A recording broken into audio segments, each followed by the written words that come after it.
Order. Sorry, I've never moderated a panel before, so you're just gonna have to bear with me, guys. This is our seats at the table. It's about BIPOC representation in tabletop. I am not going to put anyone on blast, but I will say we also have other intersectional identities beyond being BIPOC. And we are more than welcome to talk about that as well, because that does affect how we show up in the world. So I will get started. I am a Lambert. I am a queer Black storyteller. I know how to speak words good. My home game is a game that's called Blackness and Dragons. We are an all-Black actual play cast. We primarily play D&D 5e 2014, but also other systems. And I will get into why that is so important later, but I want to introduce the rest of our lovely panelists. We're not sitting in that order, but we're over there too, in case you need to know that. Hello. Yeah, am I fine? Bring the mic closer. Yeah. Hi, friends. My name is Grayson. I am a producer of a comedy live play improv show called Roles for Initiative Los Angeles. I'm also a screenwriter and a voice actor and amateur pro wrestler and dog parent. I think that's the most important thing. And I also am a producer for BuzzFeed. There's a lot happening here. I will answer all the questions, of course, but nice to meet you. Hello. That's going to be much shorter. Hi, my name is Kawika Aguilar. I am an actor. I also work with Pick Your Poison Productions, doing the Roguelike Rumbles, and Dungeons & Dream Girls, and help out behind the scenes with all the stuff that they do there. I also work with Magic Academy RPG, doing queer storytelling. It's what we aim for in the TTRPG space. And I also write articles for Snowbright's studio, their Cozy Companion magazine. Mr. I'm going to be much shorter than your office impressive resume. Yeah. No. Oh, wait. We're going to share. I thought we were... No, Markeia, this kind of like... Microphones are more important than microphones. Just understand that. Talking about microphones. Exactly. Hi everyone, I'm Masood Haque. I'm from Chicago. I'm a comic, stand-up, sketch, some video stuff. I've been in a lot of actual plays and live shows across the TTRPG space. Worked with Wizards and Hunters Entertainment and Darrington Press and other wonderful entities in the TTRPG world. Most proud of being on Rivals of Waterdeep. It was an all POC show that ran for, I know this, 15 seasons. We were the first one sponsored by D&D, and I learned a lot from that experience and how I officially was introduced to this space. Would love to chat about that. You can also ask me about my cats. That's also something fun for me. But yeah. All the microphones. Thank you. Y'all want microphones. Well, I'm going to start while we play past the microphone. Hello, everyone. I'm also Cai. With a C to make it a little different. I am a trans non-binary TTRPG performer, game designer, consultant. The list is actually shocking long. I'm also a 7 to 5 costumer, trained costume designer, and world builder. I do a lot of things, if that's not apparent. I am very privileged to work with some of the most amazing, specifically queer people in the space over on Transplanar RPG, where I am a core cast member on the main campaign over on Transplanar RPG, which is an all-transgender, people of color-led, dark fantasy actual play that has been running now since 2019. And if you've seen by Connie Chong on any social media, that's my GM. Yes, they are that evil. And I just have the great privilege of doing a lot of stuff in this space and using my understanding as a trained designer and world builder, etc., in the TTRPG space and using my own experience. Awesome. If you haven't noticed, all of us are multi-hyphenates. Yeah. Another thing that you have to be BIPOC in this space. You can't just be one thing unless you don't want to work. I'm Markeia McCarty. I have worn many hats in this space. I've been a community director for Hunters Entertainment, marketing director also for them. I am a dungeon master for D&D Castle. That's the luxury vacation one that's affiliated with Wizards of the Coast. I have been a host, voiceover actor, project manager, running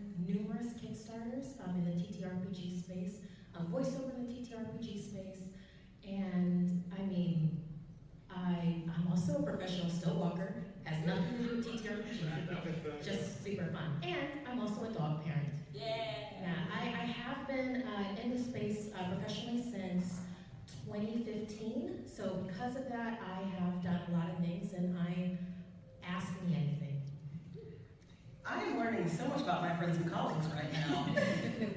I do also want to know that this panel is being produced by Pick Your Poison Productions. We are very fortunate to have them in the Los Angeles space and in the TTRPG space in general, helping tell intersectional stories.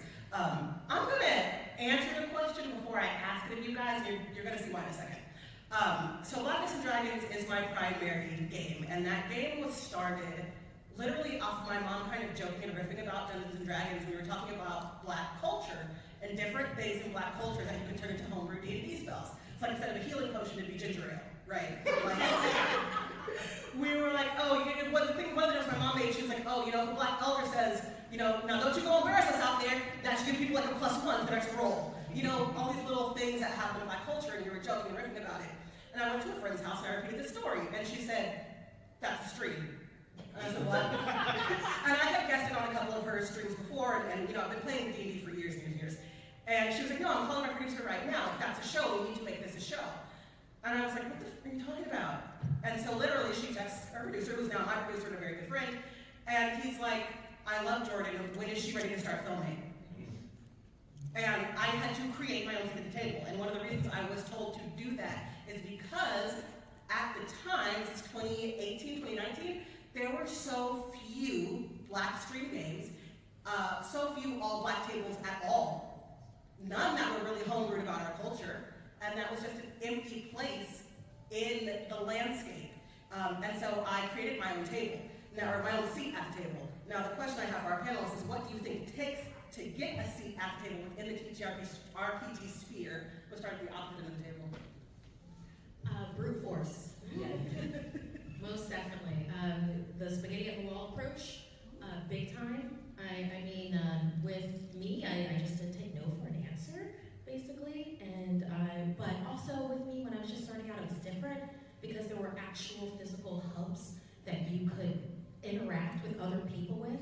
Like for me, it was Geek and Sundry was where I started.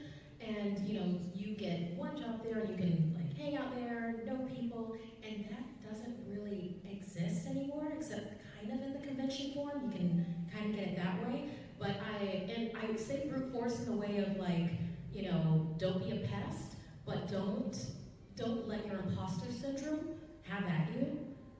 Your voice is needed in this space. It is. There is more than enough room for everyone because we need to have bigger tables as it is. But yeah, when you think that you are pestering too much, have a step back, have your drink of choice, mocktail or whatever, and then have somebody else look at your email and be like, is this too much? And guaranteed it's not. This is kind of a +1 and. My two things are know your value and tenacity. I actually came into the TTRPG space after the more communal spaces were already gone. I had played a little bit of TTRPGs, but I'd never really been in the community until like 2020-ish.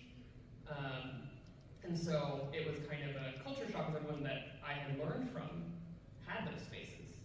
And so I was online forging my own path as the online TTRPG space was still finding its feet. And so the interesting thing that happened there was no one knew anything. And so I was lucky to be tenacious at the right time with the right people. And that was kind of it. That was the secret sauce there. But I knew who I was and what I wanted out of the space. And that was the thing that got me in the rooms that I wanted to be in and the tables that I wanted to play at. The most important thing that I learned from my experience as a costume designer and costume professional was to know what I am worth. Know what skills and what special stories I can tell that the person next to me can't. And to learn how to talk about those things eloquently or at least honestly, and value that you have your own story, especially as a BIPOC person or someone who has an intersectional marginality. Like, nothing is more important than knowing that you have your own story to tell that is unique to you, your voice, and your people, and that you're the one to tell it.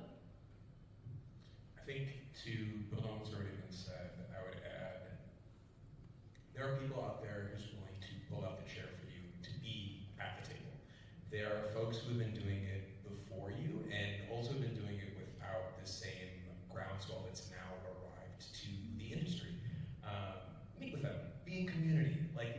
being at cons is huge. It's huge. I mentioned I'm from Chicago. It doesn't have the same entertainment and just frankly nerd culture that it does in SoCal. And so for me, I kind of felt isolated until I got connected with a few POCs who were in the TTRPG space, particularly Tanya DePass. Tanya DePass is a great person to know. If you can meet them, if you can talk to them, if you can send them an email, they are someone who will help you see your strengths and also connect you to the people who have also been doing it. I know some of us, I think they're kind of like a godmother in the space. I don't know if they would approve of that. But I also would annoy them a lot on Rivals, so I think that's like my special pass. But in that, it's the notion of like, you build genuine connections when you're in your community. You have the opportunity to be real, you don't have to flex, you don't have to showcase, you can just be genuine and sincere. And that is how you make connections, by being who you are.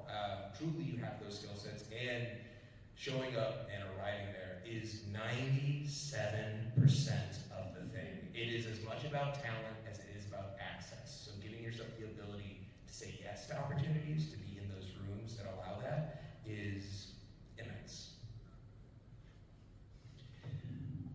Basically, in my opinion, it comes down to the normal things that it would in any sort of acting job. It's going to be networking, and it's going to come down to a bit of luck. Sometimes it just falls on your plate. I was really lucky that a friend who had worked with another company told me that, hey, they're looking for more BIPOC players. Are you interested? Like, here, message them. It's like, great, perfect. But it doesn't always work like that. And there's never just going to be there's never going to be a single path that you can follow to be like, yes, this is how I'm going to get a seat at the table as a BIPOC player or as any player. You're going to have to work at it. You're going to have to take that leap that you're afraid to do, that I'm afraid to do often. And so it's going to take a lot of bravery on your part to just try. I'm gonna take what everyone said and double it and say be unhinged. Yeah. 100%. Be crazy and have crazy friends. For Wolfspur Initiative specifically, throwback, used to live in Japan, and my friend did this show, and he's an American Filipino man who was doing a comedy show in Japan, and it was like really small and like only English speaking in a country that doesn't speak that much English. And I came back home to LA and was playing Baldur's Gate 3, and I was like, I want to perform, and then just messaged my friend John. He's like, John, let me do this, and I was like, he's like, yeah. So I started doing the show. And last year at WonderCon, I was in a hotel lobby having drinks, and I looked over and I saw Sarah, and I was like, oh my God, Sarah. That's my friend. I was like, it's Sarah. Do I say hi? What do I do? And I was like, go say hi. I was like, I'm scared. And then literally she said, okay, let's go together. And she held my hand, and we sat down. I was like, hi, I met you a while ago at Dungeons and Dragons. And look, now we're here. So like, it's just, it be a little crazy. Social anxiety is real, but you can do it.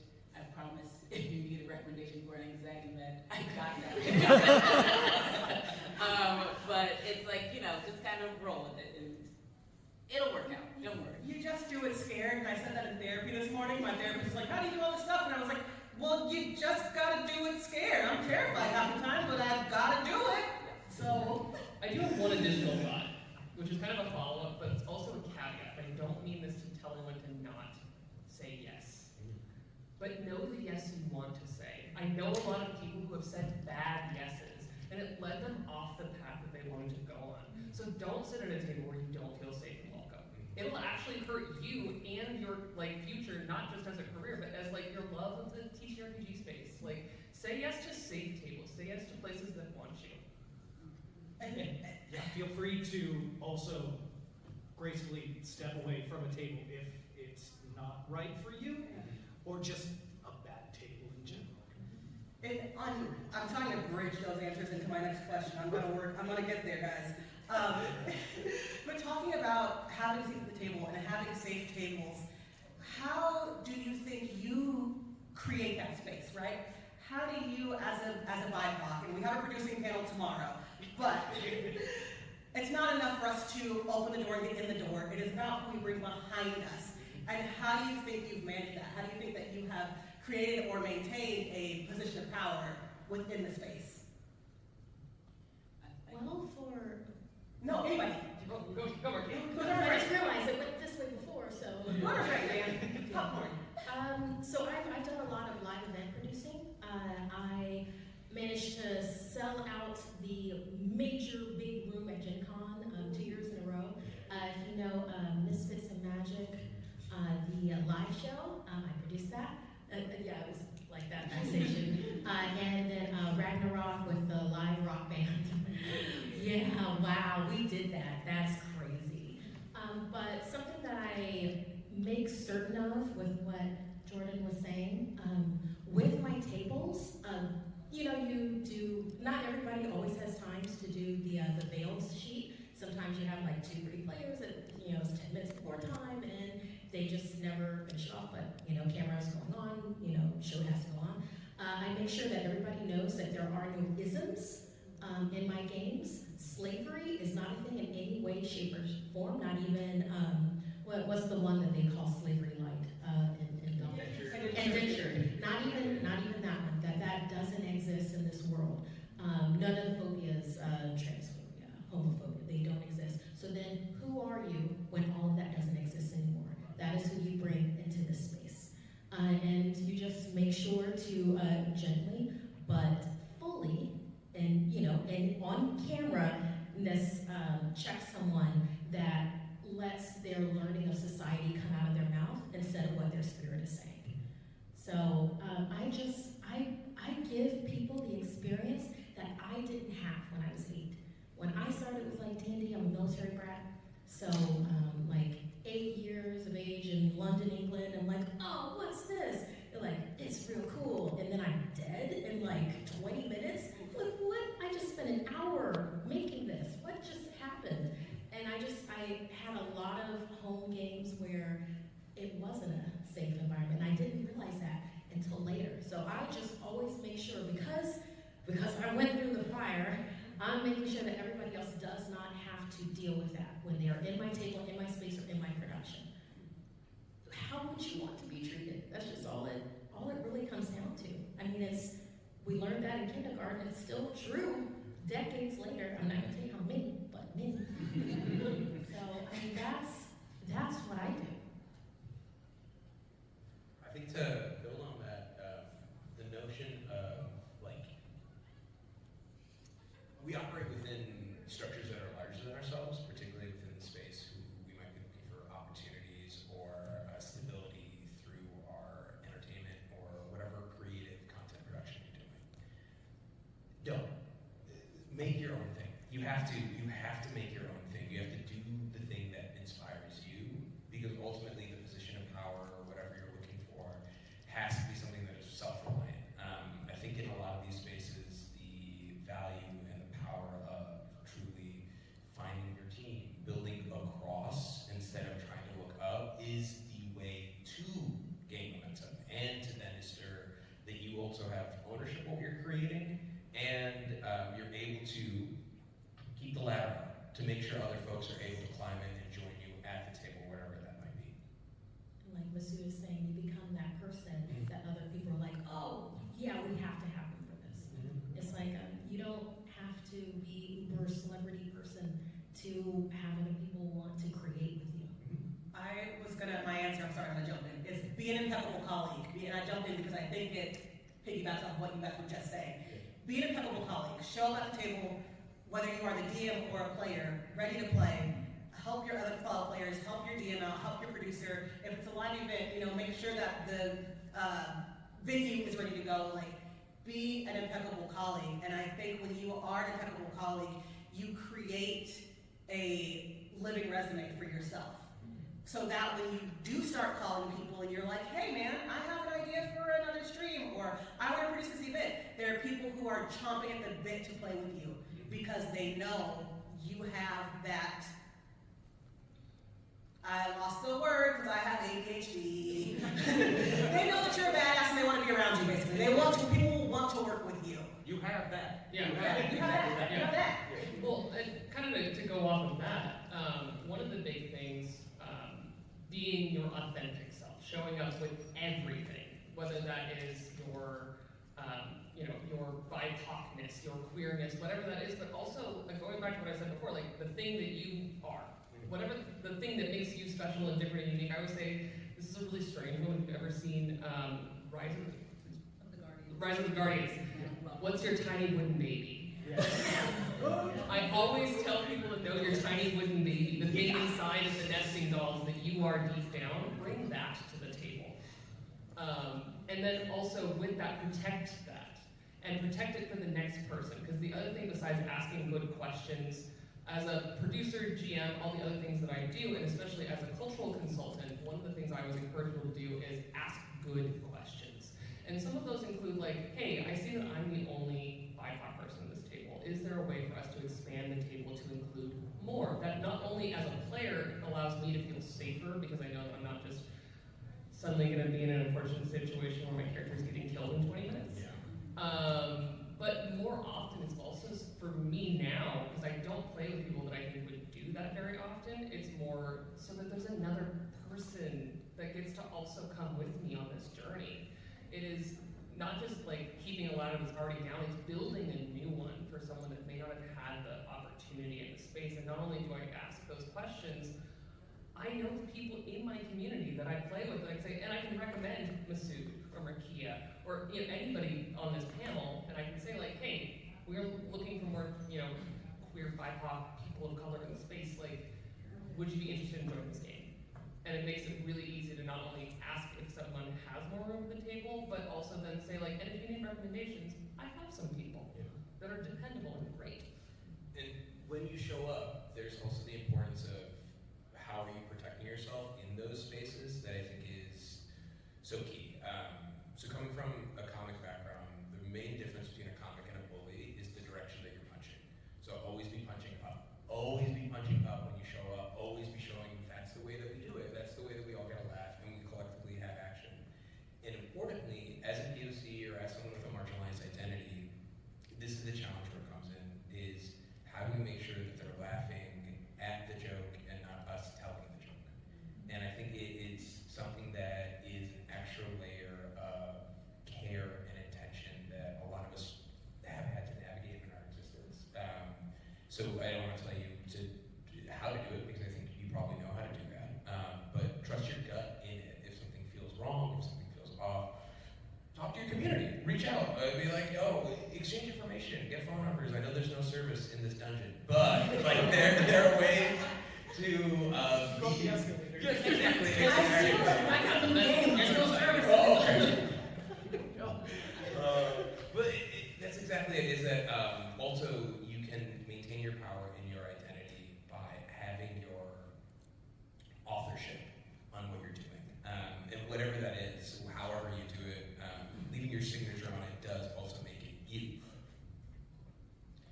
I want to add to bullying. I am a queer Black woman, and I love punching up. It's so fun. The next Roles for Initiative show, I am not the game master for once. My God, I needed a break. And the person I hired is a queer white woman. And the cast, last time I heard, was 3 white dudes. And I said, oh, you and the white boys? And she didn't answer.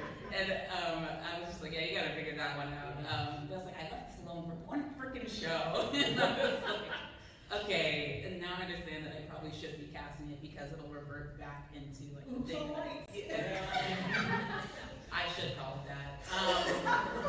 But it reverts back into what I was struggling to get into, because like when I was trying to play D&D, I kept asking people to play, and they were all like, oh, we already started a game. And of course, I go to my personal trainer, I was like, I play D&D, no one wants to play with me. And he was like, oh, I just started a game, I'll just put you in. And I was like, that's how easy it was. Like, just find me somewhere. And that's what happened.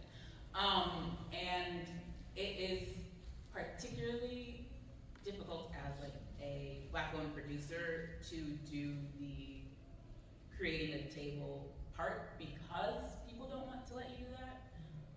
Or like I'm in the comedy space and looking for a theater to do my show was rough because it was like, well, what other comedy stuff have you done? I'm like, I write children's television. Does that make you laugh? It's for 4-year-olds. But it's like, how can I do this? And honestly, I say it's by complaining. I rant and I rave and I'm like, I want to do this, I want to do this. Well, why won't you let me do this? To people I know, not just like to the general public. I'm like, yeah. And I find that you get the answers from your friends who know people. And then you can put together your crew to start something with. The original crew I started, or asked to help me put on Roles for Initiative, it's a charity show, no one was paid. I actually don't work with most of them anymore because they weren't able to like give me the support that was needed to sustain like the show. So now I do it all by myself and I'm very stressed. But it's okay, it's still fun, I promise. Now, I want to preface this by, I am not as much of a leader as the rest of these folks here on this panel. Yes, you are. They have done so much more than I have in the tabletop space than I have right now. But that doesn't mean I don't deserve a seat any less than these folks here. That doesn't mean that you don't deserve a seat any less than these folks here. I was not a leader growing up as a kid. I wasn't the person doing student leadership or anything like that. I instead got, in elementary school, chosen for one of 2 positions to be a peer counselor. I was somebody that everybody else came to with their problems because I was dependable and I was a friend. And I don't need to be in the spotlight. Yes, I'm an actor.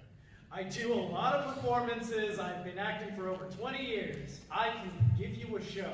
I can make shows. I have hosted shows, TTRPG performances with a bunch of drag queens who had never done D&D in their lives, to a whole resort full of queer folk. I can give you a show, but I don't need to be in the spotlight all the time. Instead, I can be the spotlight for somebody else. If somebody's better for a position than me, let's showcase it. If we have another story that needs to be told, let's push it out there. Let's be encouraging to every other story that can be told. Because there's so many more stories that we can tell than just the same ones being told over and over again.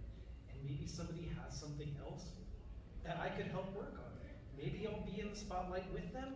Maybe I'll be behind the stage. It's fine. We can all help spotlight each other. I think that's huge, because there's also a way in which I think sometimes there might feel like we operate within like a scarcity mindset, like there's only so many spots available, or sometimes I've been at an audition where I've seen every guy who could be my cousin. Let me tell you what. Look, I'm blind and Mexican. Everybody already is my cousin. And the energy that I feel there specifically as a BIPOC person is, yes, I want it, but also I want them to get it. Like, are you kidding me? There's a way that we have to know that it really is a collective in our work, and how we build it, who you work with as you move through, is huge for it. And also, you can take a break sometimes. Like you can take care of stuff in real life, you can focus on things that matter, and you can still be there creating what you need to create. I think one of the powers of also being a BIPOC creator is you might be able to identify or be aware of more of these systems of like white patriarchal capitalism that is forced upon us, as opposed to the notion of like, how can we be creative? How can we create good content? If you need to recharge, if you need to go like drink in other forms of art, do that. Take a moment and reset yourself. That's 100% valid. It feels like it's quite literally something that's on the side of my tote bag, but I say it because joy is an act of resistance. And so however you rest and recover to be ready for whatever your next thing is is valid, is important. Hold on to that thought. Hold on to that thought. I swear we're gonna get to it. I promise you. Go towards it. Go. Okay. Go. I got it. So we are living in, increasingly awful times. In the best of times, it's difficult to be a BIPOC creator. We're not in the best times. We are in the worst timeline. And I would like to know how you are maintaining your joy as a BIPOC creator. So take it. Okay, so we've already said this a few times in a few different ways, but make art. Yeah. Just make stuff. Make stuff that makes you happy. Make stuff that makes you feel like you're expressing the thing inside of you. Because otherwise, if you think about it as a pure monetary capitalistic practice, you will drive yourself into the earth and you will never create anything that brings you joy. Bring joy and advocate for the people around you to bring joy. I am the person that in every single game that I play at, because of my background in costuming, how much I love costuming, I will show up in a costume. You can't stop me. And to the point where, and I always preface this because this is me sharing my joy. This is not an expectation of the person next to me. I don't care if you're wearing a costume, this is for me. I do this in my home offline games because it brings me joy and it helps me center myself in the game I'm playing. And I advocate for other people to do the thing that helps them do that, that brings them joy, that makes them love telling collaborative stories with amazing people, because that's what TTRPGs are. And if you can keep that as your North Star, it will get you through so much, truly. And it's kind of in my, what was it, the hard code is hardwired in me. I'm black and queer in America. I mean, I'm so unserious. Yeah, I mean, you have to be. But the thing with it is, like, sometimes you don't have enough in your tank to make art, or not the art that you want. Sometimes, rent's gonna be due soon. Let me say yes to this project that's, maybe not my aesthetic, but I will make it great for them, kind of a thing. All of that, like, depletes. And then it's kind of hard to find your joy at the end of that, or, like, close to the first of the next month and such. And I have found it, well, one, in the smaller joys, and then in the really freaking dumb ones. Like, okay, there's this Instagram account, they're called like Paperback Paradise or something like that, and they make faux Harlequin romance looking paperbacks, and one of them is like, oh, there they are, the bats that kicked my ass. They're not gonna kick my ass this time and pee on my armor while I'm in it. And it's a guy with a sword, and there's bats in the background, and it's like a Harlequin romance thing, and oh my god. I have it on my wall now, so, like, I bought it from them, and, well, my partner bought it for me, and that's on my wall now. Yeah, every time that I see that, I forget that it's there, and then there it is. That, my dog's hibiscus tea, put that with some pineapple juice. I'm serious about the small joys that can take you out of this doom scroll repetition, this wavelength of, like, doom and fast but slow change that seems to be, like, permeating everything. I'm serious.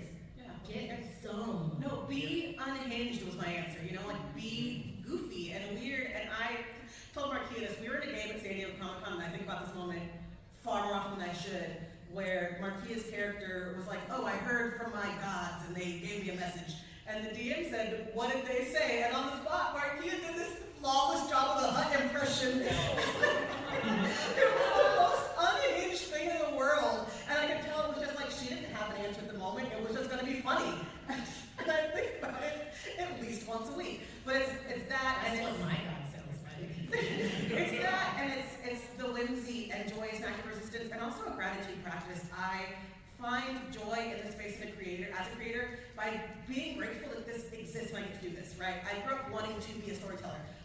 First it was writing children's novels, and then I wanted to write movies, and then I wanted to make, like, just all these different ways of telling stories is what I wanted to do, and I'm so fortunate that I have found a way, not just to do it, but be recognized and sometimes make money. Off of sitting down with my little dice, my little toys, my little guys, and being like, and now the dragon's gonna kick your ass, what are you gonna do about it? I mean, I have, with all the stories that we make, I have an entire little booklet that is filled with characters that have never seen the light of day. I don't know if anybody's like me, but there's a reason why I do not play BG3, That's because I will not escape character creation. Yeah. So there's an entire list of characters that I want to play that I just keep adding more, and especially with even more systems being added to my list of games I want to play, that list just keeps getting longer and longer.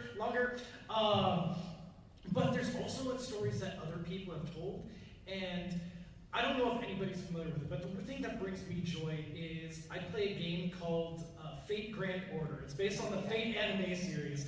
For those of you not familiar with it, this is taking established heroes and folklore characters and gods from mythology and everything that people have created from stories, and they become heroes that you then battle to save the world. Like, you use them to fight and save the world. So I have Edmond Dantes with Marie Antoinette fighting alongside Don Quixote, and Don Quixote is giving this amazing fucking passionate speech. Sorry if there's some swear words I'm supposed to be keeping out of this. But like, there's stories that are being told in this, and he's got this whole monologue about how he's not brave enough to do this. He ran away from another fight, and like, he can't be the one to save this because he's not strong enough, and he's realizing he's just an old man, and he doesn't have the power to stop this. But he's like, everybody else is fighting. I can keep fighting. I can keep doing the thing that I'm supposed to do. And then he pulls out this miraculous power that, because his whole story wasn't real. Like, it was just him making make-believe, that all these other fantastical powers everybody else has, they disappear now. Because it's back to reality. They don't get to use this magic anymore. And that saves your butt. I'm like, this is amazing. I love this. I want to play something like this. How? I think that's. Oh, no, you start talking to me. Okay. How do I make you enjoy? I read a lot of smut. Yeah. And I go to fan events. I play the game Love and Deep Space, if you recognize cosplay, Lid. And I went to that fan event and I got absolutely plastered, and I made so many friends, and I literally ran down the street to the Persona 5 concert. And I was just like, okay, 2 things I want done. And I showed up absolutely plastered. I was like, this is the best thing ever. And that's it. Persona 5 concert. Yes, we did a concert. That is great. It was so good. But yeah, look for the fan events. They're so fun. If you're going to, there's another one for 11 Deep Space in June, and I'm like planning my costume. And I'm making all my friends, like, I made a presentation for my friends so they could play the game and come with me to the event. Like, this is what we're doing. I was gonna say, that's perfect. Follow your joy. If there are things that inspire you, do that. For me, it's Bacopia. I'll be honest. Come on, thank you, validate my addiction. It's really good. Also beyond that, I have been particularly on a hunt to find and consume art that is just made by somebody who's not white. And that's been really, like, yes, it feels really good. It feels really good to sort of see that and enjoy that. Or whatever identity that you carry, like to sort of ingest that. I recommend to everyone, if you're in LA, the Rajiv Menon Contemporary Gallery is doing a lot of South Asian art, and specifically in like screen printing and other forms. They have a different artist that's featured like every season. It's dope. It's been my favorite thing recently. That, Bacopia, and community. If you want to keep the horrors at bay, go work in mutual aid. Like find volunteer opportunities as well. I'm gonna say for myself, like amidst everything, like this is all outside of a entertainment perspective, like nourish you as a human, and part of that has been for me finding little moments of agency in which I can feel like I'm doing good. If I've done a lot of stuff with the Democratic Socialists of America, if you guys know them, if that's your vibe, look into it. If not, give them a Google, just figure it out. It's worth looking at. But yeah, just you are, and we all are, intersectional and multi-dimensional human beings. So feel free that you don't have to sand yourself down to just one form of that. You cannot pour from an empty cup. You cannot pour from You have to the be cup. on that first. And be in community. Yes. That's all that was. Yeah. You're already a multi-hyphenate, right? So just feed the end of the hyphen. You've probably been ignoring it for a Add while. an hyphen. We have 10 minutes left, so we may want to be a little quicker on our next two questions, but I do want to get to them. What stories and tables excite you most as an intersectional creator? So for myself, I will say those are tables that really bask in the intersectionality. I've mentioned my home table before, Blackness and Dragons, and I love that because we get to be very black and very unhinged and just live in that moment, and I think it creates a level of table safety that doesn't exist in mixed tables, and I've been able to explore some of the isms actually at that table, because I know we are going to do it in a way that is safe and that protects us. So for instance, I had a villain who I made it seem like it was a member of the KKK. It was actually just a red dragon, but my players got so hyped to fight a racist that they beat the shit out of that dragon, and it was highly entertaining. I had another session where I introduced villains that were trying to steal things from them, and then I revealed that they were actually culture vultures. They were trying to steal their culture. Right? These are things that I would not be able to explore at a mixed table. I have something in pre-production right now, put us on blast with Sarah and Markeia. It is my brainchild. It's an all-fem table called Final Girls, and we will be playing horror games once a month. And it's a table of about 5 or 6 fem DMs, so we're all going to switch who's DMing which month, and we're all going to tell some really weird horror stories. And again, we're going to be able to explore some topics that are very important to femmes that at a mixed table, I would not touch them in a million years. But because I know that we are all speaking from a place of experience and lived issues, we can kind of get some catharsis out of that. And those are the things that are, again, we live in really trying times, and exploring those through storytelling I think is important, but doing that safely is tantamount to. So yes, I'm very excited. I'm very excited to push the envelope and maybe tell some fucked up things that will violate a lot of safety sheets, because I'm around people that we are safe together. I have an exact follow-up to that, which is exactly what I do, which is being on Transplaner, where we do thoughtful explorations of specifically like our diverse tables, queer identities of transness, and explore things that a lot of other tables, when you have a trans character, it becomes the subject. Well, with every character, just if you meet a character on Transplaner RPG, just assume they're trans. Don't even question it, just assume they're trans and move on. And then it liberates us from having to explain any of that in the story. And it's so fun to not think about that and to then pivot to other things and dig deep. And I always say, like, I'm a professional crier. I cry for fun. I love crying. And places that I feel safe to do that are the best. Markeia? Oh, I'm an easy touch when it comes to these things. Sorry, my mind's stuck on smile.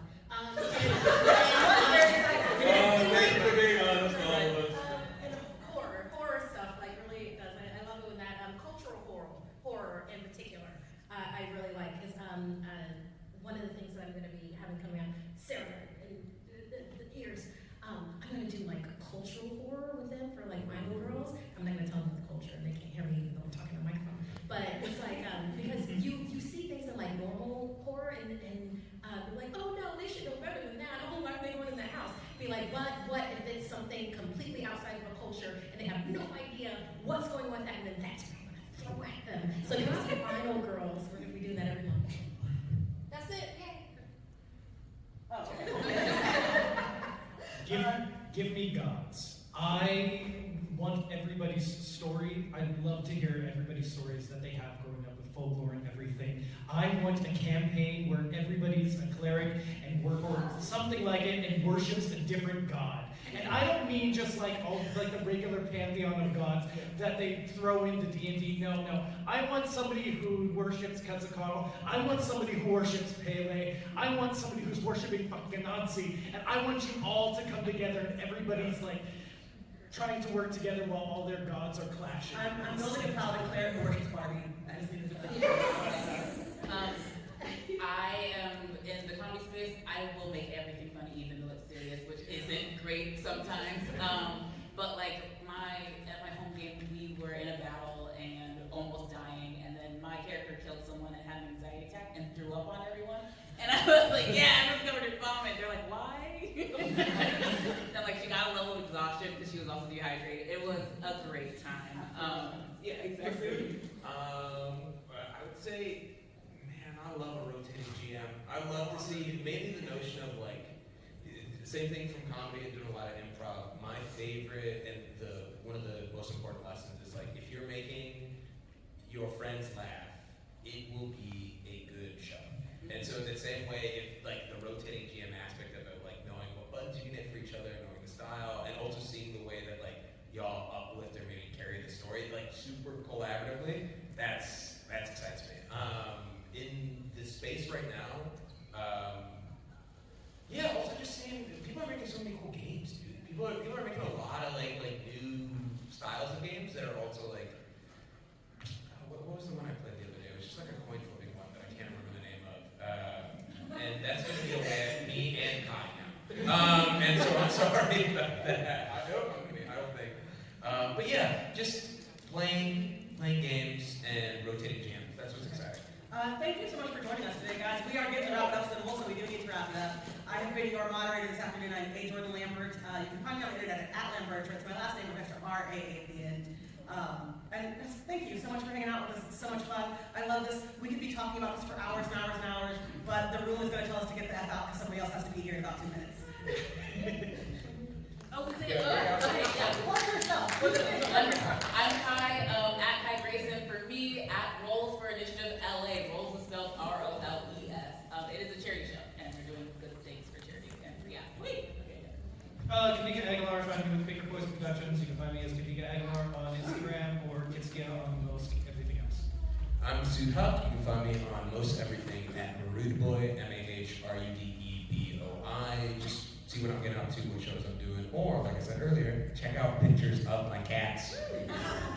I've been Kai. You can find me everywhere as Estelle in Lazarus. I'm so sorry, but that is my screen name. And you can also find me on Saturdays over on Transplanter RPG until forever, doing a lot of gay cowboy stuff. Hi, I'm Markeia McCarty. At Markeia McCarty, that's where you're going to find me everywhere except for on Twitch. I'm Darth Markeia, because there I'm unhinged. Today, from 7 to 9, I'm in an obscure game that is going to be here. I believe it is in the North Hall. My phone will not load the thing. There's no service in this dungeon. Are you waiting? It's probably the only obscure game that starts at 7 o'clock today, and I'll be in that with a really cool group of people. My name is Velafne, which is Velma and Daphne squished together.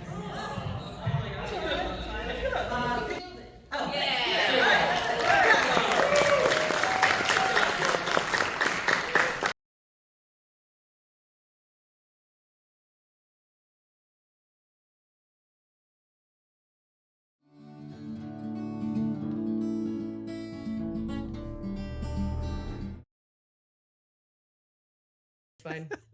Whatever. I'm so sorry. I screwed it. I knew I was waiting for the right moment and then I screwed it up.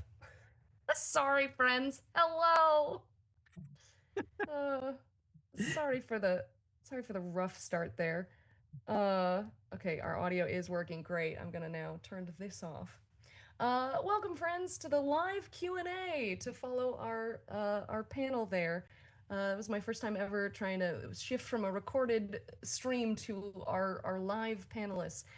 So bear with me for the tech errors, but we are delighted to have you here. I am Sarah Durnesque. I was not on the panel for what I imagine are some obvious reasons, but I will be moderating tonight to try and give our moderator from the panel both a break, but also a chance to just be a panelist and be here. Thank you all for being here. Thank you for putting your questions in the chat, and feel free to keep them going. We're gonna stay on till at least 9 o'clock, possibly 9:15. You all have sent through some pretty great questions. I'm gonna skip the introductions because you all technically introduced yourselves in the recording.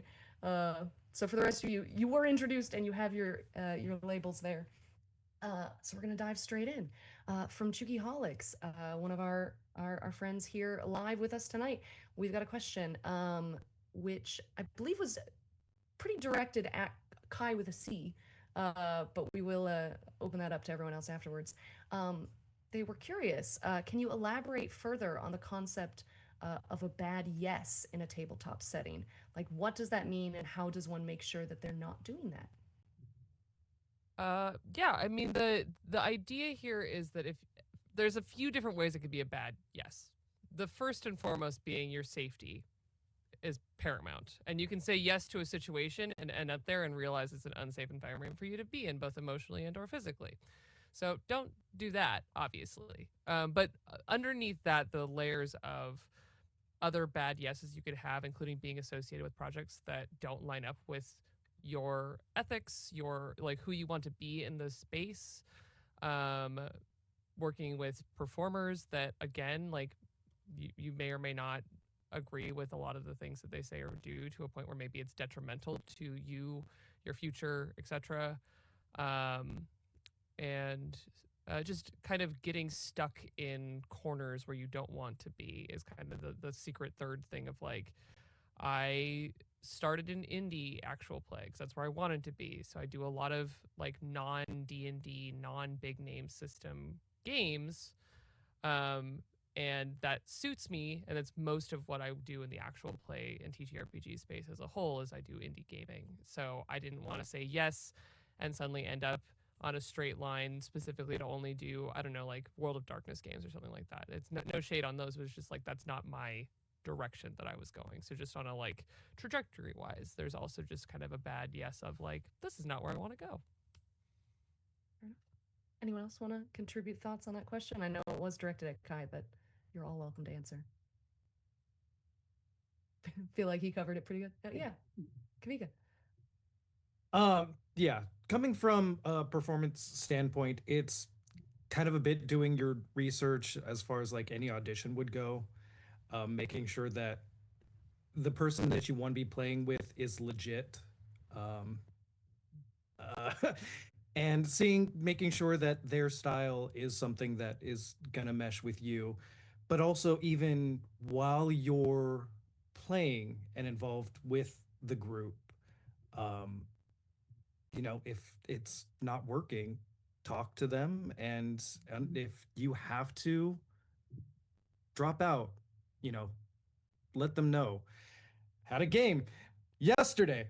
We were fighting the BBEG before we were supposed to be playing the BBEG, and 2 of our players could not make it to the game.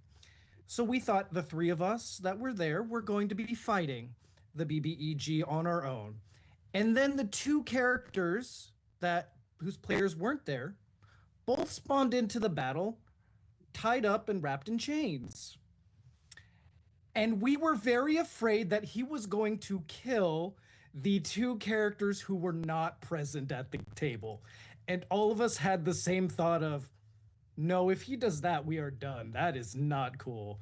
So discuss with your team if it feels like there's something that is wrong and you don't feel comfortable. And I'm going to assume it didn't go that way, and that's No. part of what makes it a safe table for you to be at. Great, cool. Anyone else? Sweet. Jukiholics sent a lot of great questions. But one of the ones that I believe they sent through, also just while we're on targeted questions. Oh no, this one was from Listar Bean. Kawika, do you know, or does anyone else at the table know, is there a game system that does run with basically the like oops all gods or clerics of all gods idea? Somebody was that's just a mechanical question more than the deep in touch, but I thought I'd get that one out of the way. Lots of systems that have like divinity as part of the mechanic. Do they? Clerics. I mean, if they're in the chat room right now, are they looking for a structured game that already has it built in? Or are they looking for like a one-page that easily lends itself to the premise of everybody's a god? Because if it's rings bells of if there is something that already exists. Well, I mean, yeah, I'm very loosey-goosey when it comes to my playstyle, very rule of cool when it comes to things. Whenever there's an idea that I have that I'm like, oh, there might be a system for this, but I just kind of want to do the idea. There's a number of one pages that you can just fall back on and have that structure for your players, but still be able to run with your idea. So for something like that, the first thing I thought of was Lasers and Feelings, which is very, very easy, very, very low threshold of getting involved with it, and it's just a D6 system. Um, Basically, you have excuse me, it's going to be a Star Trek thing because that's where my mind is. Where your characters are either a Spock or a Kirk, and then there's like a range that you have in there. Forgive me, it's been a while since I've actually played this game, but I believe the Spocks are like D6. Um, you're rolling a pool and then you're trying to meet or beat your number or get less than your number, and like Spock's were a 6 and then like Kirk's were a 1, and then you would decide in between there what your character is, and that's the Lasers and Feelings is free. The creator is an awesome individual, and you can find that online. And if you just want to play a game of gods, then you can have Spock like gods or Kirk like gods. Sweet. So the reason I kind of There's want also go for it. I have 2 others just off the top of my bean. There's Demigods from probably OK Games. It's a Powered by the Apocalypse game where you're literally a demigod. It's a good time. It's written by my friend Jason Mills. Not plugging it because he's my friend, but because it's a great game. I've played it quite a bit. And then also City of Mist, which is an urban fantasy demigod game, which is also powered by the Apocalypse. They're both great games. I've enjoyed quite a bit both of them, and they are both suited towards like divinity angled storytelling. Awesome. The kind of reason why I had wanted to bring it up is because I think thinking about gods and religion brings up the interesting like cultural question of being BIPOC. Let me ask the white person question in the room.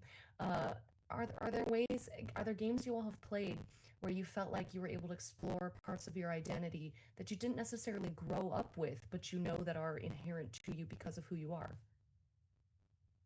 Yeah, I just want to take this one and run because Blackness and Dragons is really, it's just such a celebration of being a Black person, and there are so many instances where even, like somebody says, let's stop at the tavern, and the immediate response from the entire party is, you got tavern money?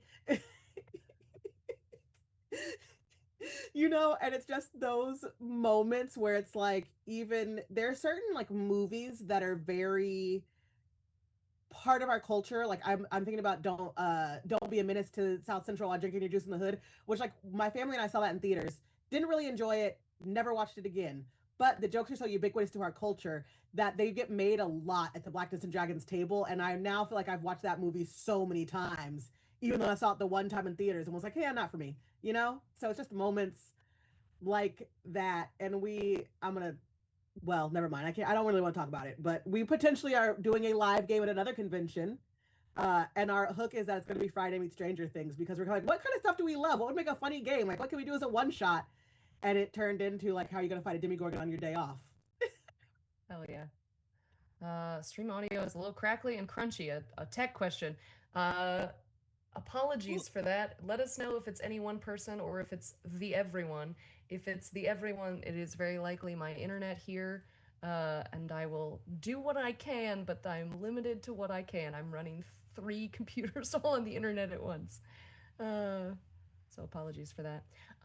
Great. Did anyone else want to answer the question? I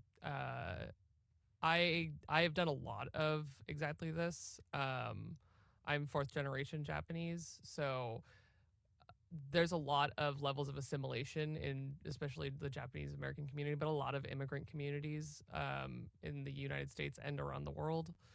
And one of the big things that I have spent a lot of time and honestly scholarship on is writing about taking back ownership of Japanese culture in TTRPGs, because so much of it has been kind of taken away, not even given away, but taken away by creators, especially looking at things like Oriental Adventures and Dungeons and Dragons. There's a lot of problematic appropriation of specifically Japanese culture, but any culture.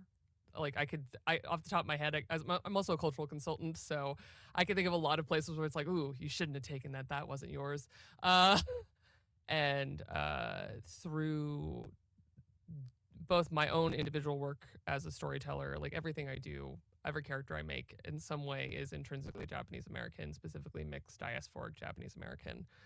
even if there's no Japanese people in the entire universe that they're in.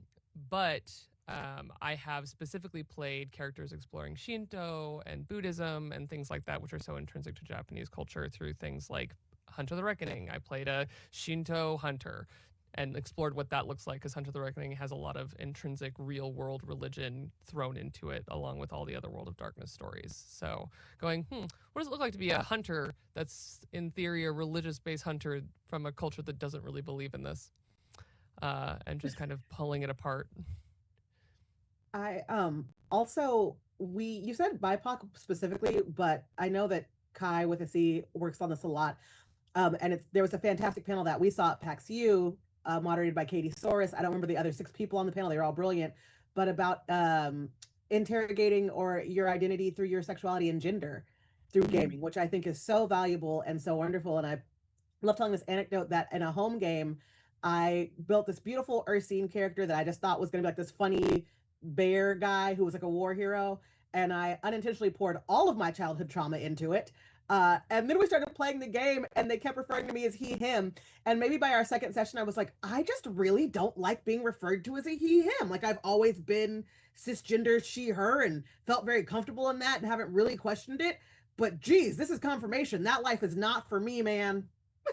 And now my character is they accept all pronouns because I just can't keep doing the he, him thing on a regular basis. That's great. I want to kind of jump off what Kai with a C said. And like, for example, my friends and I, my home game is Black Latine and Afro Latine for the most part. And we did Tomb of Annihilation, which is quite racist. And every time something came over, we were like, oh, so it's racist. And we just kind of like went through it. It was like an agreement. We made fun of it a lot. We would call like the Tabaxi characters like brother. Like it was like we just like brought all of like our like AAVE and colloquialisms into the game to like make it fine. It was really funny. It was a good time, and that's kind of like what you like take. If it is going to traumatize you, do not do it. But if you take something that's objectively problematic and then make it your own, it kind of heals that part of you. Yeah, a little bit of that is when I got brought into the Daggerheart that Picker Poison did.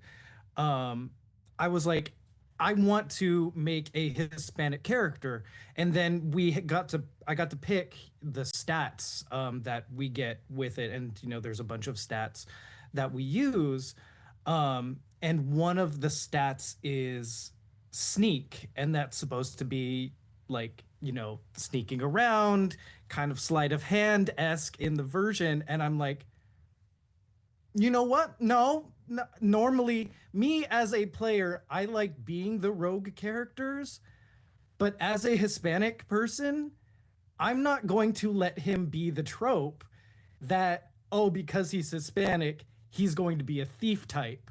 So that is actually his least good stat, is sneak. It's different from my gameplay, but he is not going to fall into a trap. I do want to clarify. I think you meant Dreadful. You said Daggerheart, which is why I got real confused. I was like, did I run a Daggerheart game I forgot about? Dreadful. No, Daggerheart is where I made an axolotl. I think Also ads very are playing. Oh, possibly. Yes, unfortunately. One of the ways we get revenue is by letting ads run. But we can pause for a second. Hey, we like people being paid, all right? Sometimes you gotta let the ads run so we get paid. Yeah. Essentially, the only thing that gets paid is the Zoom account. Ooh. Trying to find the bright side. No, I appreciate you. Sorry, Nightbot just kicked somebody out, so that's what that was. Nightbot, what did they say? Tell Yeah, I want. What's the tea? Come on, please. I don't know. Tell us. You will not post automatically links deleted. in here. Yeah, essentially. Probably was Yeah, a link and a naughty message, I guess. Anyway, hopefully we're back from the commercial now. I didn't see it on my end, but I don't know when they run. I think even as mod, I still get ads when I'm running the Picker Poison shows. I can try and gift you a sub. I don't know. I don't know how that works. I'm y'all baby Twitch account. We're still learning. What I really should do is host a Twitch roundtable where everybody. Oh, Blistar Bean Rockstar in the comments says, "Do not apologize for doing what you need to support yourself, so you can keep making amazing content. We're so glad to have you here, not just because you're so kind." Yeah. Anywho, we're very grateful to be affiliates, and that some money does come in for that to pay for things so we can make content, and so I can do events where I pay incredible actors like this, who also then sometimes do panels for free. But great, going back to the questions that we've gotten from our great chat. I know the panel has been very focused on pro TTRPGs. But I think in some sense this does carry, because a lot of times the friendships you make do become then connections and networking in pro spaces. So Jugiholic also asked, how do you make friends? As someone that used to play 3E, how do you get into the newer game systems? So yeah, any input or feedback on that? Oh, gosh, I think you just have you find a good table that's willing to be patient. And I think in home games there's a lot more levity because you're not tied to like we're gonna run a 3-hour stream so we get the 4 ad breaks and we like all of the mechanics that have to go into doing something professionally. You can take a lot more time and just sit there and like rules lawyer each other to death and learn something new together. So yeah, just having people at your table who are willing to do that and hold hands and have fun. I'm sorry, I missed the person's name. But wherever Jukiholic. Jukiholic. Okay. Yeah.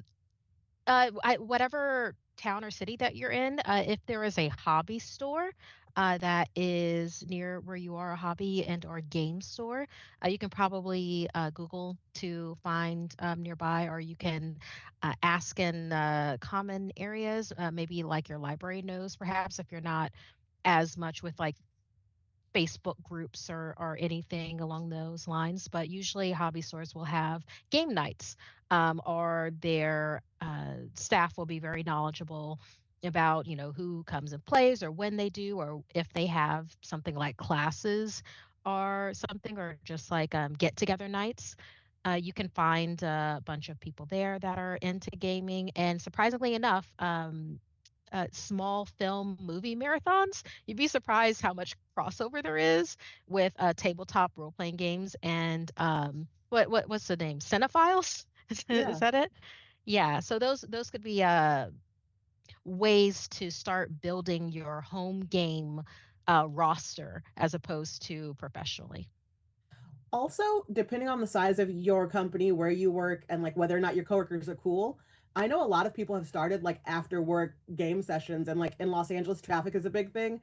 So at my old company, there were like 3 or 4 different home games that would meet up in one of the conference rooms after work just so people could wait out traffic. It's how I started. Is there was a group of people at my job that were like, "Hey, we want to start playing D&D. You want to play?" But also like, yeah, if you're in the Burbank area, are a great place. Geeky Teas, they're kind of like a home base for a lot of us. But hobby stores, any place that sells dice will probably be able to help you out at some point to be able to give you some information. People do classes. They can also, like, Adventurers League is like the official stuff. Well, they'll like run you through the legit stuff of D&D, but there's so many other things that you can do, and different websites as well. You won't be able to play in person, but what is it? Roll20, I think it is. They have a lot of playing. Roll20, start playing. Yeah. Yeah. There's some legit websites that you can get a good start if you want to learn. 2 more. 1, if you have non-gaming friends, I'm not joking. It's so amazing if someone volunteers to run a game, how many people will try it once. And then once they try it once, it isn't just once. That is genuinely how I started playing TTRPGs. Is my friend was like, I dare you to play D&D with me once. And I was like, sure. And here we are. But the other one is also comic book stores. There's another, along with the Cinephiles, my old touch base when I had first touched TTRPGs when I was quite young, there wasn't a gaming store near me, but there was a comic book store that just like knew where to go and knew who to talk to. I just remembered the third thing I was going to say, which is going to conventions. If you have the ability to make it to any large fan or media convention, whether that is something like Gen Con, which is actually gaming focused, or things like Comic Con or WonderCon, or I think New York Comic Con also has some of this. I know that Dragon Con in Atlanta also has some of this, that they have just gaming tables that you can just go and play games and you'll meet people who are also excited about gaming. Everything from a small convention like Strategicon, which is a LA-based series of tabletop and LARPing conventions, but also big regional conventions have like free to sign up and play gaming events. Yeah, and also, oh no, go for it, please. Okay. I truly, I am someone who fears going into large crowds and doing things, but I tell everyone personally what I'm doing. There is this TikTok trend that's going around from Chowder that's like, last night I had a dream that I was ketchup and you were mustard. And that's how I feel it is me talking about D&D to my friends. Or like, they don't ask and I say it and they're like, okay, but sometimes it works out. And then like, I was talking about D&D to my personal trainer and he is the DM of my home game. And then I was talking about it to my pro wrestling friends. And then they're like, oh, my other friend does this. And so it's like, it's all connected. You don't need to like stay specifically in these because quite frankly, Geeky Teas scares me. I walk in and I'm like, like I'm overwhelmed. Very cute space. They did nothing wrong. That is just like, I don't know what to do there. So I like to talk to people like very like, close to me. And I think that it absolutely helps. And just say it to them just out of nowhere. They won't ask. You just do it. Nike, just do it. Not sponsored. And if for whatever, does someone no, not? Go for it. I'm not technically the panelist, so you first. And if you're having difficulty describing D&D to new people that you would really like to play with, I do strongly recommend for you to do a search for Deborah Ann Wall describing D&D. You can just be like, Deborah describes D&D, and it's about a 10-minute video where she does a beautiful breakdown to her podcast co-host. I say that like he's not a celebrity in his own right, where it's just beautifully broken down, and anybody that I've asked about that, they're like, oh yeah, it got me interested in checking out D&D. So if you just look for that video, the words might already be there for you. Her description is absolutely beautiful and I do love that video, but I also like, to a lot of my friends who aren't familiar with it, I just tell them, do you remember being a kid and going to the pool and being like, do you want to play mermaids? And they'd said yes, and then you play mermaids for an hour. It's like that, but with dice and paper. I love that so much. I was just gonna say, you have also at your disposal free resources like all of the live plays and streams that the panelists here do. Because frankly, the way I got most into D&D was just listening to podcasts and watching streams of it. And you have here a bouquet of resources. Every panelist on this stream has so many games out there, and I know you all have to do some rule splaining while you're playing your games. And I would also say, depending on your budget, some of these panelists also do things like D&D in a castle, where you can be, spending a weekend in a cool environment, playing with professional game masters and other people who are passionate about the game. That was a particularly a Markeia shout out. But do any of the rest of you also do those kind of things? Not yet. I do some paid events. Enough for that yet. But not D&D in a castle. Oh, I've done some paid stuff. Sorry, just the cruise ships and resorts. Yeah, you got to do it on a cruise ship in a all paid resort in Mexico. Very. Oh, that's cool rad. I am utilizing my powers incorrectly. It's true. We did get a really great question from Bliss Starbeam. None of the questions have been bad, but I do want to ask this of you as our time is coming towards a close. What is some advice the panelists can provide to those who want to consciously add more diversity at their tables, particularly with AP Productions, but are worried about accidentally falling into the trap of doing tokenization instead of representation? I know it's a big question. I did copy the text of that one into our Zoom chat if you want to look at it. Yeah, no, that is a really great question. Okay, so I mean, you probably watched the panel. I don't know if I described my background or not in that, but I've worked with a number of companies as their diverse hire, and then as a person that then hired other people coming in to make sure that the content and published content, and then also um, social media content were diverse. I have an analogy for you. Okay, so let's say that you wanted to spruce up your office, and you had a bunch of plastic plants in there, but you want something that's actually real and not something that just looks fake in the corner. So you buy a bouquet of flowers, but that bouquet is already cut. It is not going to last. It will not live. It is there for right then. It is nice and pretty and vibrant, and then it dies because it is not in a welcoming environment. Versus you go and you buy a pot with bulbs in it and dirt, and then you change out the soil and you fertilize it and you give it water and you give it sun. So you can have that bouquet of flowers that will last in your place for, I don't know, let's say a week, or you can have the bulb and the like tulips that then keep on growing and then, so basically what I'm saying is that you have to make a hospitable environment for diversity to grow, for it has to be an inclusive environment. And the ways that you go about that is, well, it's basically empathy. Um, it's basically that if you look around your space and you see a lot of people that look exactly like you, but say a different gender, then that's a space that you should really look at. What is the subtext of that space? What is the subtext of that culture, that office culture? And how can you start tweaking that so that you can have inclusion grow?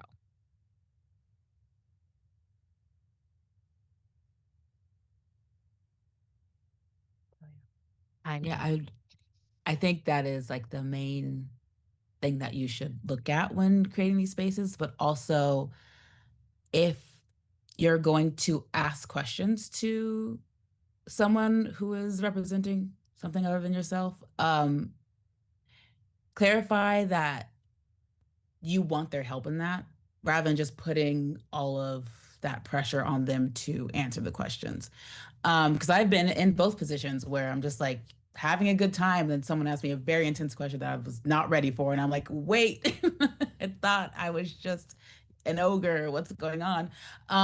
And it is disarming, and like sometimes you don't answer properly, or you're not, or and I'm speaking for myself, like I'm not ready to answer something that might be on your mind. So I would just say preface that you would like help with these specific like, I don't know, what's the word I'm looking for? Issues. But yeah. Almost like a warning, but that seems daunting. But warn them. One of the things that I always think about, especially in actual play, is the distribution of labor, especially given that like 90 something percent of actual play is actually done as a passion project and no one ever actually makes money on it. And even if you do make a little bit of money, it's just to like keep things afloat. So one of the first things I always think about is how are you equitably sharing the labor, and with the understanding that when you have people of color, both on and off camera in an actual play, are you equitably sharing the labor of them being people of color or marginalized people in a public facing space. You know, are you asking, kind of going to what Kai was saying of like sharing the labor of knowledge and work around being a person of color, because there is an intrinsic amount of labor depending on, you know, people's marginalizations. And so making spaces and saying like, yes, we would love to have people of color here, and then doing the research on how to equitably do that on camera, but also make sure you're equitably doing that off camera so that there are people whose voices are uplifted that may or may not be interested in being on camera but know how to uplift other voices. And so like one of the things I always look for is I love channels that have a diverse group of people both on and off camera, because then you are also listening to the person next to you off camera. Say you're the producer of a channel and one of your other producers or tech person or your core artist or whomever is not directly on screen or is on screen but also does other labor for the channel, that they're a person of color that you listen to as a peer in your production team. Because the way that it stops being tokenization, if you see them as a peer, if they're someone who actually does make your thing work and they're not just there for you to say, see, we're diverse, then it stops, you start making it tokenization. You start making it just like Markeia was saying, like a bulb that you've planted and you've left space for it to grow. And also you allow them to have advocacy for the other bulbs that are growing. I think, you know, when we're getting into the producer side of things, and I think I said this at the production panel, and there are kind of like two ways that people are casting actual plays now. We're pulling from our friend group, which means that you need to make sure that you are living a life that speaks to your politics and your moral stance, and, you know, knowing a diverse group of people. And that's I generally am pulling from my friend group when I'm casting from a show, and I'm saying, I think that this person and this person would be so funny together. But then that gives me a third white guy. So I no, maybe not. And you know, and you're people Tetrising that way. The other way that they're getting cast is through casting announcements. And there's no shame in a casting announcement to say BIPOC and queer people to the front. I do it in any time that I've had to do a casting announcement. I immediately say BIPOC and queer people to the front. Anyone who does not fit that, I will consider you, but these are who I want at the table. Yeah, everything that they have said, they're more producing directors in charge of things. Most of the time, I'm just player, so I don't really get an input other than these are the people that I want to be with, which is it. My saying this is what echoing what they've said. We want to cast our friends. We want to play these games with our friends. If you don't have a large pool to pull from, let's be friends. Yeah. Let's make more friends. Let's all be friends, and we can make more shows and do lots more things together. And it's about awareness. Just asking the question that you don't want to fall into that trap is already a great step in awareness, because a lot of people are not aware that they're doing it. And then you get another show that has it's all kind of the same looking people doing the same things, or you end up with that token person and you end up with a show with 4 white guys and a BIPOC trans queer person who has to take the entire list, and that's not that. No, come on. Every single comedy show in Los Angeles. Oh my God. I will say, Seriously. as a performer, your feet have a vote and you can walk. Going back to what we were saying earlier. I will also say too, is that in the event that you end up at one of these tables, think about ways you can subvert it.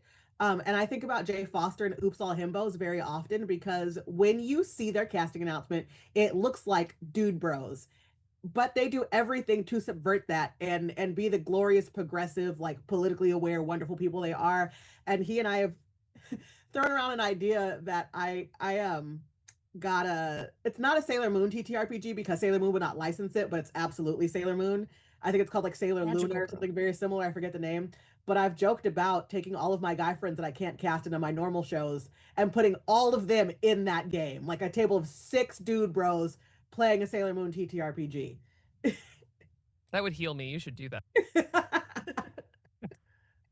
Be in time for fan nights. That's all very incredible. Great. Well, get into so far the last question that has currently been submitted, and this goes back a little bit to the more home game side of things.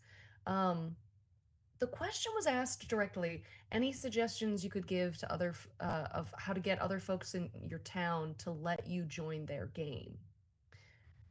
I have a feeling I know where the answers might go for that, but I would love to hear it from y'all. I don't have a good answer because I don't like strangers. I like you guys are all very lucky that I met you through people that I trust or somehow like caught your vibe and enjoyed it, because I just don't. It's why I was a substitute teacher for about a week and a half, because I realized I don't like strangers. I don't care how old they are. I don't know them and I don't like it. I got so many no's for me joining other people's, and these weren't even like strangers, they were like friends. Or it's like, like a friend's sibling, and I'm like, ooh, can I join the game? And they're like, well, we started like a month ago. I'm like, just find me somewhere. Just be walking down the street and find my character. And I can truly say to you, I've got nothing. It just happened that like my trainer was like, yeah, I'll fit you in. And that was like asking 20 out of 20 people I asked, like there was one who said, yeah. Keep asking, I guess. Like I said earlier, just, say what you want to do and then someone will answer you, maybe. I'm sorry, that's not more helpful. I mean, I also have a kind of unhelpful answer as a person who has a home game that I protect worse than Fort Knox, which is that if people don't want you in their game, if you're not being invited to play, start your own. Do your own. Like, genuinely, people always want to go and join established games, but there might be a reason why that game is closed, and you don't necessarily need to know why. Games can just be closed to people, unfortunately, and that might just be it. Like for me, it's about scheduling, it's about table balance, it's about a lot of stuff. But what you can do is be a friend, don't judge them for telling you no, and then be there for the next time when they do want to add someone to their table. But outside of that, genuinely, like I can't tell you how fast I assembled a table when I didn't play at all and I said, I'm going to GM. That's that home game that I protect ferociously. I've been running it for 6 years because I decided I wanted to play and I invited other people to play with me. And I highly recommend it. Yeah, I kind of feel like Kai with the K and Kai with the C, and Jordan with the J just really nailed that for you. um, well, okay, so for us, a lot of us are actors, and you get, I'm not going to say used to rejection, but let's say you get a lot of rejection. So you do get a thicker skin with things and you start to not take it personally. So when someone says, no, our home game is what it is, or it's like, oh, we've known each other for 10 years and, it literally, that is a blessing to you. That is not your home game. Starting your own can be very, very daunting, though, and I completely understand that. So, let's just say like a little tributary off of that. Just start being that nerd that keeps on talking about D&D with anybody. Just be that person. Open that door for people that you wouldn't expect to. I mean, just like Kai with the K just said, their trainer, her trainer ended up being her DM. So talk with the people that you see every day and be like, oh my gosh, do you know how cool an Oni is? And they'll be like, what? And then you get to describe, the shape shifting awesomeness of this. Yeah, okay, because I'm coming up with campaigns, and so obviously these are like my campaign monsters are on the top of my head. But yeah, for like that, whatever interests you about D&D, start saying that to everybody, and before you know it, you will be in a home game with people that completely vibe with you. My take in this is, one, I've been an actor for 20 years. Rejection is still at the top of my shit. I still don't like it. I still don't get used to it. Some people are better than others. That's not me. I am an introvert that's trying to act. It's still a struggle with me. So I understand if you have problems trying to approach people about it. But on that same front, what I will say to the daunting task of trying to start a TTRPG with people is find a system that you really want to play. A lot of people think of D&D with TTRPGs. Next up's probably going to be Pathfinder as like the next big TTRPG out there. But there's so many systems, so many fun things to play that people just aren't playing. Like if people are interested in horror, a lot of people have never played Cthulhu. People don't play Candela as much, or there's Blades in the Dark, there's 10 Candles. There's all these other ones out there that people aren't playing that people want to play. You've got things in the fantasy genre besides D&D. I've got Fabula Ultima right here that I got at Gen Con, which is basically a JTTRPG. So if you want to play Final Fantasy, here's something like that. I have a system I'm trying to learn called Hidden Isles. It doesn't use dice. It uses tarot cards. As soon as I say it uses tarot cards, people's eyes light up. They're like, I'm sorry, what? Put something TTRPG related on a bag or something, a jacket that you carry around with you all the time that advertises that you're interested in this, and people will immediately ask about it. And learn a system that you've always wanted to play or something that interests you in that genre, so that it'll spark people's interest and people will be more willing to kind of reach out and be like, hey, I want to play that system. Would you want to play that system too? To Kavika's point and something Markeia said earlier, there are also so many great one-pagers. I ran Honey Heist with my family over the holidays one year because I have a really weird family that loves board games, and we're all goofy artist people, and we were, we just stopped playing Monopoly and we wanted to play something else, and I was like, I have an idea. Yeah, Awesome. don't let rules and structure of a TTRPG stop you from being very creative with an idea. Truth, 100%. Well, we are technically reaching the end of our time. We did get kind of one question I would like to pose, and maybe this will be everybody's wrap up. When you were asked to do this panel, is there a question you thought you'd be answering that you have not answered that you would like to answer? And yeah, I can just popcorn that to whoever it occurs to first.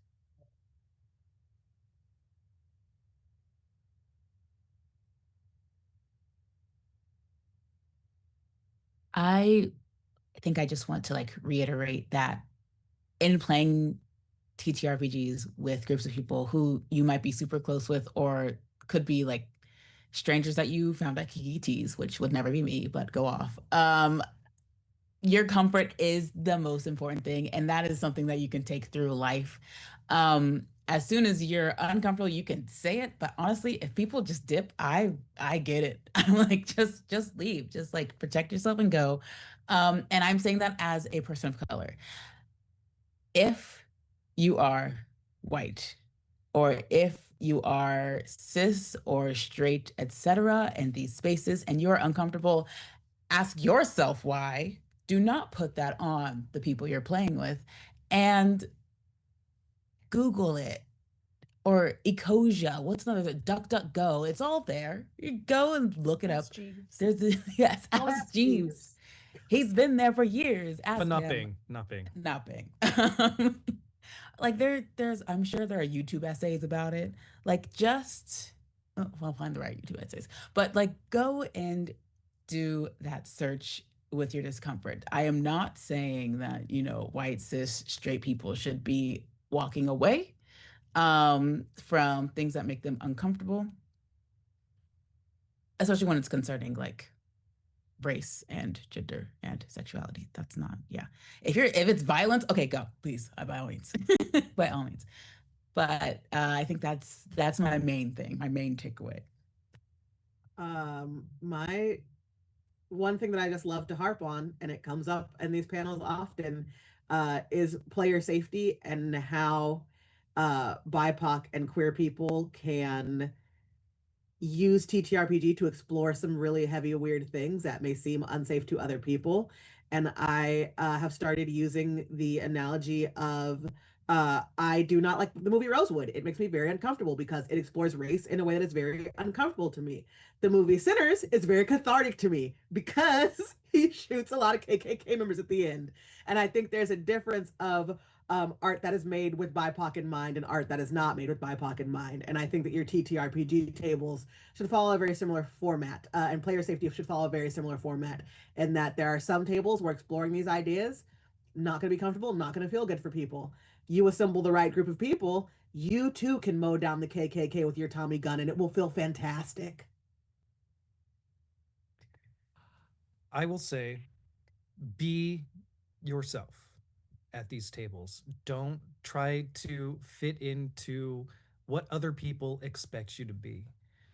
I am a semi depending on my level of tan, I am considered it in on backstage when I first started acting. I am ethnically ambiguous is the category that they put me in. Depending on my level of tan, I have played everything from dark-haired Irish to vague Middle Eastern. I am half Mexican, and we're gonna just go with like a quarter Hawaiian, and then there's a smattering of a whole bunch of other stuff. That's me. If I had to wait for a specific casting for somebody asking for somebody that was half Mexican, half Hawaiian, I'm not gonna find it. And even when I go out for something, that is me. I am biracial. I am this. I still look white, but I'm not. That's my experience. But that doesn't also have to be what you play in the space. If you want to explore this character, explore the character. If you want to just be a regular character that doesn't have to deal with that you don't have to. It doesn't have to be what you play at the table. Be what you want to be who you are, and play what you want.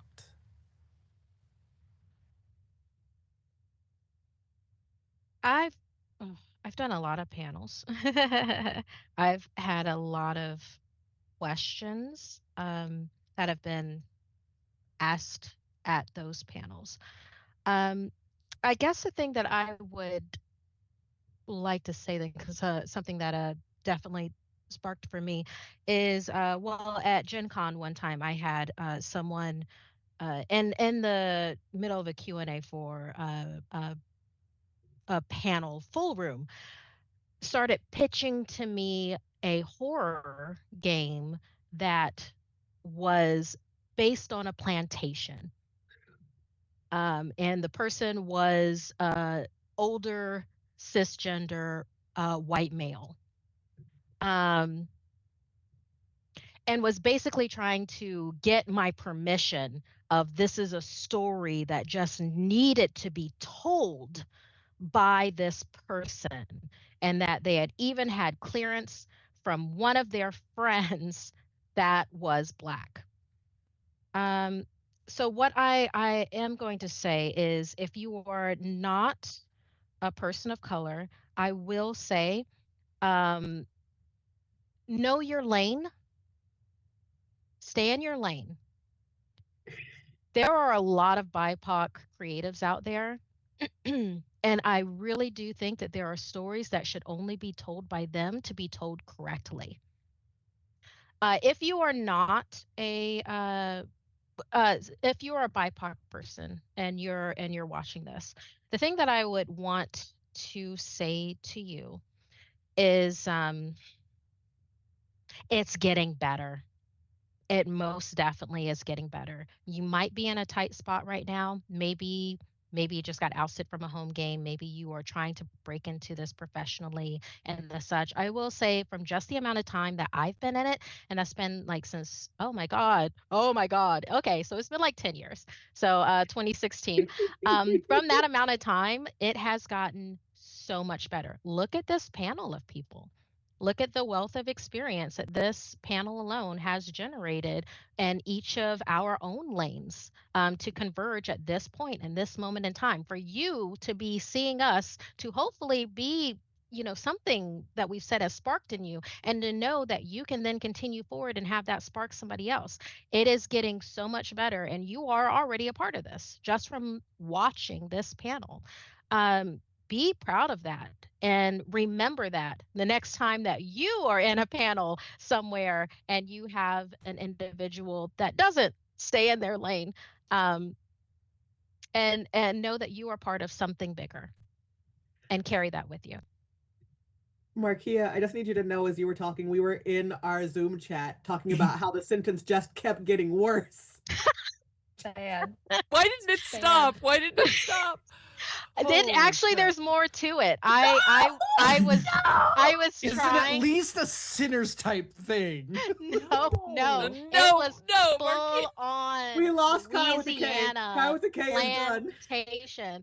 I tried to pivot it by saying, okay, so I'm hearing that the things that you want to do are people that are in a situation beyond their control that then they are trying to break free from. And then I was like, oh, well, we can do. I think I did like an orphanage scenario, kind of a, and then he was like, no, listen. And I was like, oh my God. Oh, not like this. No, Oh no, my no. God. Yeah, so I shut him down. I shut him Correct. down. Shut it down. Made a quick example of him to everybody, and then we moved on. You're so Yeah. strong. Can I was just very quickly want to jump off Markeia and say, it's start whenever you want. I'm new to this. It's only been like 2.5 years for me in this space. It happened real fast. Thanks, Sarah. Hey, but yeah, start whenever you want. Okay, it's fine. You can say thanks to me. You were running your own show before we met, so thanks to you. Damn. Kind of just a little and to that also is never too late. I will tell you right now, I'm a person who's lived many lives. It's never too late. And that goes for everybody and anybody. But I think to kind of go back to the non-horror story part of what Markeia was saying, and actually kind of a little bit of what everyone was saying, which is, I know Kawika actually said this, authenticity is genuinely the thing that makes this fun for everybody. And it's what makes it absorbable if you are watching someone doing actual play. Some of the best actual play performances and stories that are out there are authentic. And so one of the best things you can do is be well read in what you are doing, especially if you're broadcasting it to other people, but even just, and I don't mean like go to school for it. I mean like do a little bit of reading on it. Maybe go, if you're thinking about running, say, Oriental Adventures, which I will just continue to scream to the heavens is one of the worst things ever published in Dungeons and Dragons history. If you're thinking about running that, do some research. You picked it up and you're interested in it because it's got samurai in it. Great. Go read about what people have to say about it. Because if you're thinking about running something that maybe has cultures that are not yours to authentically participate in, even if it's been published, go do a little reading. Even if it's at home, you'll honestly tell a better story if it's something you can authentically tell that is yours to tell. And if you want to explore other cultures, look for stuff published by people from those cultures. There are so many amazing supplements and games written by people of color that are authentically sharing their story with an audience to read and consume. Go play Coyote and Crow. Go and read Ciencia, go and, back things like the Black Market Guide to Immortality that are published by creators of color that have amazing, authentically given stories. Even Radiant Citadel. Like, these are stories that were given to a wider audience to absorb authentically. And those ones, do your research. Find out if they're stuff that people back and authentically say, like, yeah, you can go and interact with this Ofrenda section in Radiant Citadel. It was given authentically and with good faith. But as a person who maybe isn't from a culture that maybe participates in something like an ofrenda or a spirit offering or literally anything like that, do some reading. You will feel better about the way you perform and the stories that you are telling, both on and off camera, if you're doing it authentically and with kindness. Amazing. Thank you all again so much for giving additional time, not just the panel, which was incredible, but also your time tonight to answer the questions. Thank you to everybody in the chat who asked really wonderful questions. Unfortunately, I forgot to do the thing where I link everybody's social media in the Nightbot. That's the one step of tonight I forgot. But if you go to Pick Your Poison's social medias, they are tagged in all of the latest posts about this stream. So I encourage you really to go forth and follow every single one of these panelists. I would love to go quickly around the room, just around the room. We're gonna go in the quasi alphabetical order I have. When I put Jordan first when I thought she might wanna keep moderating. You got the A Jordan of it all, so that puts you first. Yeah. We'll go in that order. Just shout out if you got any other projects coming up lately. But yeah, Jordan. Hey, I'm A. Jordan Lambert, and tomorrow night, Sarah and Markeia and I will be filming our first episode of Final Girls. It's a brand new show with all FIM DMs, and we are rotating who's the game master and who are the players every month, and we're going to be in a different system every month, just telling different horror stories. It's going to be great. Oh yeah, I just do want to note that is going to be a record to stream, Yes. so don't look for it tomorrow night. to Twitch looking for it tomorrow. Cool. Cai with a C? Hello, everyone. I'm Cai with a C. A very rare and wonderful time in which I am sharing a call with another Cai. It never happens, and I am delighted. I am a TTRPG performer, game designer. I'm everywhere. I'm in your walls. You can find me everywhere as Estella M. Ladris. You can find me here with Pick Your Poison doing fun stuff every so often. But also, my main two things that you can find me doing, I am a Twitch streamer, so you can come and hear me talk about costuming and storytelling and a lot about TTRPGs every Monday on my channel. I also do gaming over there, but I basically do a 2-hour-long not video essay every week talking about storytelling and costuming and TTRPGs. So come hang out over there. But then also you can find me in my main home here on the internet, which is Transplanet RPG, which is an all transgender, people of color led dark fantasy actual play series set in a non-colonial anti-orientalist multiverse where I am a core cast member of our second main campaign, and I get to play a sad gay purple cowboy man and have big feelings about being a diasporic Asian person. It's a really, really good time. I am so privileged to be at that table and at every table that I get to share with these wonderful people. So thanks for having me. Cai with a K. I'm Cai with a K, and there must be something about being named Cai and loving to be a gay cowboy because all three of you, because we do have the other Cai with a K who was also a gay cowboy. Okay, clearly this is it. We're just That right. is what We're unites right. us. Yes, exactly. Well, I played the gay cowboy, and Roles for Initiative, my comedy show, was last Saturday. So there's nothing coming up immediately. So the next one of my show will be in June. And you can I write children's television. You can find my episodes on Netflix and on PBS and on YouTube. Look up my IMDb, I guess. There's a lot of that going on. And I am around my Instagram. My main Instagram is at Kai Grayson. My cosplay wrestling fangirl Instagram is Kai_maintenance, which is also my wrestling name. And I am not in your walls, but I'm around. I'm everywhere. You will see me. Okay, yes, have a good night. Incredible. Markeia. Hey, I'm Markeia McCarty, Markeia McCarty. And that spelling is where you will be able to find me on your platform of choice, except for here on Twitch, where I am Darth Markeia, because I had to be eviler for here. As far as things that I do, I mean, yes, I am a DM for well, D&D in a castle, and then also for other things pertaining to D&D. Oh yeah, okay. So I'm gonna be doing MagicCon, and that's at the beginning of May. There's something that I'm doing there that I hasn't been announced yet. You However, can if say it. you what really?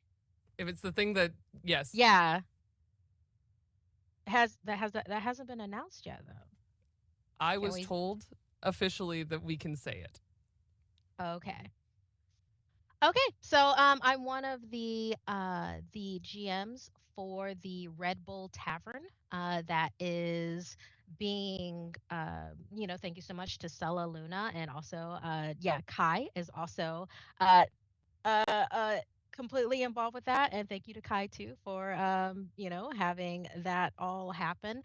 There's a number of other GMs. I'm gonna have them tell you on their own socials. But for me, if you want to join me in a homebrew Ravenloft adventure, I'm going to be doing that Saturday from 12 to 2:30 in the Red Bull Tavern. Come through. Check out my socials for things. I'm gonna have all the information there because I'm actually gonna be back on my socials now that my move is done. And so yeah, I'm at Markeia McCarty on any of the spaces, including Facebook, which that one's Markeia TV. Okay. Well, thank you again, friends. Thank you for staying a little later than we originally anticipated. Thank you, everybody who was catching the stream. For anyone who caught the end bits and wants to see all of it, it'll be here on VOD and then on YouTube tomorrow. I'm Sarah Durnesque of Pick Your Poison Productions. We do all kinds of stuff. Again, go to the social media so you can find their tags, and then you'll see what we do. We are hopeful forgot. Yeah. You forgot. You forgot forgot. somebody. It's okay. It's a man. It's fine. No, Fight, it's a great fight, man. fight. So good about it too. Problem He's is, I so was trying good. to do the alphabet, but then I got lost on alphabet, so that's my bad. It's okay. That doesn't hurt my Kawika. self-esteem at all. No, just 'cause I'm dumb, it doesn't mean. Hi. So before we go, my name's Kawika Aguilar. You can find me on Instagram if you care to. If not, it's fine. Used to it. I'm an actor, voiceover. I write columns. You can find them. TTRPG reviews in Snowbright Studios, Cozy Companion. Whole bunch of different RPGs for you to try. Some of them are cozy, some of them less cozy than others. But some of these systems you can actually add in with other games that you have played. I also do a lot of the stuff behind the scenes and in front of the camera for Pick Your Poison. So if you really want an easy way to find me, just go to Pick Your Poison's page. I'm probably there. And I also stream with Magic Academy RPG over on Twitch. And we have done some DMing for a cruise line and a resorts and some other things. They are an all queer TTRPG company, as such anymore. And so that's our main focus over there, telling queer stories. Well, my sincerest apologies. Kawika is And you can find me. For those of you in Southern California, you can find me this summer at Knott's Berry Farm's Ghost Town Alive. There you go. Ooh. Wow. Kawika is very literally my right hand man, assisting on almost every Pick Your Poison production at this point. So, truly just an instance of the dumb. Anywho, friends, thank you for being here. I'm gonna roll us to credits before I have the chance to put my foot in my mouth again. Delighted to have had you all here, and keep your eye out. We're hoping to run the producer WonderCon panel with a similar Q&A as soon as we can get schedules to align, because scheduling is the worst part of D&D. Thank you and good night.